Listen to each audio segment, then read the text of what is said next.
Hello yes welcome to our channel. నేను మీ anchor రేవగా. ప్రస్తుతం మనతో పాటు ఉన్నారు డాక్టర్ రాజేష్ గారు. సార్తో మాట్లాడి ఈరోజు మనం డయాబెటిక్ విషయంలో స్టార్టింగ్ సిమ్టమ్స్ ఎలా ఉంటాయి, ఎలా స్టార్ట్ అవుతాయి అనే విషయాన్ని అడిగి తెలుసుకుందాం. Hi sir. Hello. Sir diagram తీసుకొచ్చేసారు. మనకి వ్యూవర్స్కి అర్థమయ్యే విధంగా ఎక్కడి నుంచి అసలు స్టార్ట్ అవుతుంది, టాప్ టు బాటమ్ వరకు ప్లీజ్ ఎక్స్ప్లెయిన్ ఇట్. సో జనరల్గా డయాబెటీస్ అంటే వెరీ కామన్ డిసీజ్. ఇప్పుడు ప్రపంచవ్యాప్తంగా మన కంట్రీలోనే ఎక్కువ శాతం డయాబెటిక్ పాపులేషన్ ఉంది. సో అవేర్నెస్ అనేది చాలా ఇంపార్టెంట్. ఎందుకంటే డయాబెటీస్ని ప్రీ డయాబెటిక్ స్టేట్లో కనుక్కుంటే కాంప్లికేషన్స్ని నివారించుకోవచ్చు. అండ్ డయాబెటీస్లో వచ్చే ప్రాబ్లమ్స్ ఏంటంటే అవయాల మీద ఒత్తిడి ఉంటుంది. సో లాంజివిటీ అంటే ఎక్కువ కాలం డయాబెటిక్స్ పేషెంట్గా ఉన్నప్పుడు అవయాల మీద ఎఫెక్ట్స్ జరుగుతాయి. మోస్ట్ కామన్గా brain, heart, ice, liver, kidney. So వాస్తవానికి శరీరంలో ప్రతి కణాన్ని ఎఫెక్ట్ చేస్తుంది కాబట్టి ఎర్లీ డిటెక్షన్ అనేది ఇంపార్టెంట్. సో ఎర్లీ డిటెక్షన్ చేయాలంటే ఫస్ట్ మనకు ఒక ఐడియా ఉండాలి. ఎప్పుడు డయాబెటిక్ని సస్పెక్ట్ చేయాలి, ఏముంటే డయాబెటీస్ వచ్చేదానికి ఛాన్స్ ఉంది. సో ఫస్ట్ అండ్ ఫార్మోస్ట్ ఏంటంటే ఎక్కువ శాతం డయాబెటీస్ వచ్చేది ఊబకాయం ఉన్న వాళ్ళల్లో, ఇన్యాక్టివిటీ ఉన్న వాళ్ళల్లో, associated conditions, blood pressure, thyroid disease ఇలాంటివి కూడా డయాబెటీస్కి దారి తీసే విధంగా పనిచేస్తాయి. కాబట్టి ఇవి ఉన్న వాళ్ళు కూడా దీని మీద ఎక్కువగా మనం ఇంట్రెస్ట్ చూపించాలి అండ్ డౌట్ కూడా పడాలి. సో డయాబెటిక్స్ పాపులేషన్లో నార్మల్గా ప్రెజెంటేషన్స్లో కనిపించేది ఈ బొమ్మ విధంగా చూస్తే ఎక్కువ శాతము ఆహారం తినగానే కళ్ళు మసగ్గా కనిపించడం అనేది సహజంగా కనిపిస్తుంది. అంటే అది వచ్చిన వాళ్ళలోనే సార్, రాబోతున్న వాళ్ళలోనే డయాబెటిక్ ఎవరిలో అయినా కానీ షుగర్ లెవెల్స్ పెరుగుతున్నాయంటే కంటి భాగంలో ఉన్న నీరు కాస్త మందగిస్తుంది.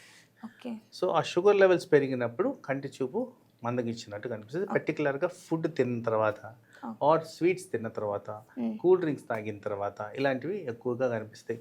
అలా తరచుగా జరుగుతుంటే దాన్ని సస్పెక్ట్ చేయాల్సిన అవసరం ఉంది.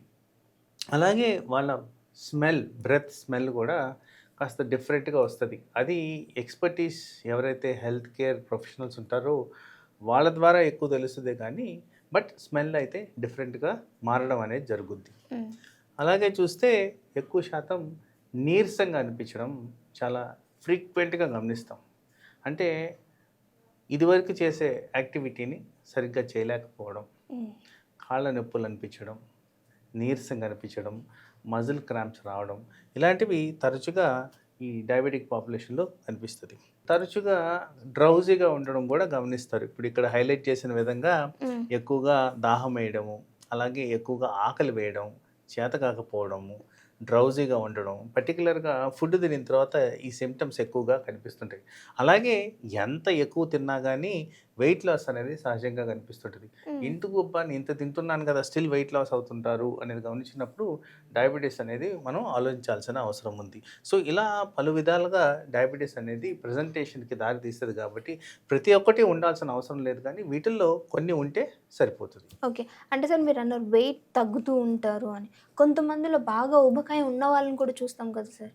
అంటే ఆన్సెట్ ఆఫ్ డయాబెటీస్లో ఊబకాయంతో స్టార్ట్ అవుతుంది. అక్కడ మనం అర్థం చేసుకోవాల్సింది ఏంటంటే డయాబెటీస్లో జరిగేది ఏంటంటే మన బాడీలో, మన శరీరంలో ఉన్న ఇన్సులిన్ సరిపోయినప్పుడే ఈ డయాబెటీస్ అనే లక్షణాలు బయటపడతాయి. సో ఊబకాయం ప్రథమ కారణం, ఇన్సులిన్ రెసిస్టెన్స్ రావడానికి లావుగా ఉండడం ప్రథమ కారణం. కానీ ఆ టైంలో తింటున్నా కానీ వెయిట్ లాస్ అవుతుంటే ఇది సస్పెక్ట్ చేయాల్సిన అవసరం అయితే ఉంది. ఓకే. వీళ్ళు స్టార్టింగ్ స్టేజ్లోనే ఉన్నప్పుడు వాళ్ళు ఏమైనా జాగ్రత్తలు తీసుకుంటే దాన్ని కొంచెమన్నా మనం ఆపొచ్చు అంటారా రాకుండా? ఫస్ట్ అండ్ ఫార్మోస్ట్ జాగ్రత్త నేను నా క్లినికల్ ప్రాక్టీస్లో చూసింది ఏంటంటే డయాబెటీస్ ఉందని యాక్సెప్ట్ చేయడం. ఫస్ట్ అది యాక్సెప్ట్ చేసినప్పుడు వెంటనే చేయాల్సింది స్పెషలిస్ట్ని కలిసి టెస్టులు చేసుకోవడం, కన్ఫర్మ్ చేసుకోవడం.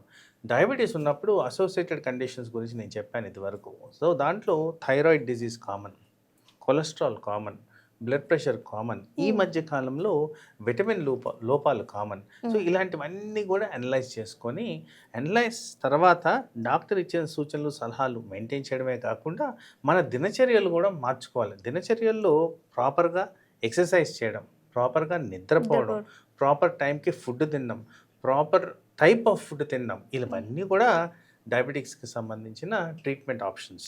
ఓకే.